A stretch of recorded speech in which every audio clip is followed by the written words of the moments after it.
Why do some men, when they're challenged by women's ideas, immediately devolve into name-calling, misogyny, and toxic as fuck behaviour instead of actually having a conversation?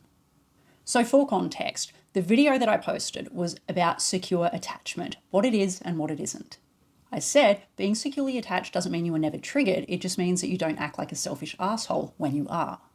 Secure people can still get activated, but they regulate, communicate, and repair. And then the response I got, completely out of context, was this.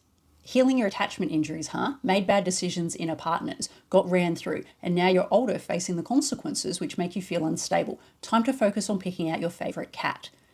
First of all, I think the English language is probably going to file charges. Secondly, let's do a little bit of a breakdown. Now, ran through is a very misogynistic term used to try and shame women for having sexual partners, as if that reduces their value. It's rooted in purity culture and double standards. So this isn't about me, this is about Dr. DDC's need to weaponise shame. Shame! Shame! Shame! And then what else is going on?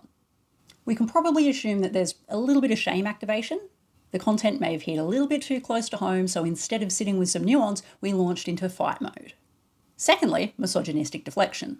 Notice how the insults weren't anything to do with my ideas or what I put forward? But it's about reducing a woman's worth to their age, sexual history, and that old cat lady trope. And I prefer dogs. And then thirdly, we have projection. Blaming bad partner choices. This is likely his own regret projected forward. And then we have one of the most common things that we see on the internet, cognitive laziness. Collapsing nuance into insults is so much easier than sitting with and trying to process complexity. And then lastly, contempt.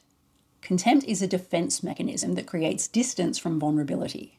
By trying to shame me and make me small, he's shielding himself from his own vulnerability and fragility. So when you see comments like this, just remember it is never about you. It is always a projection of someone else's unhealed shame.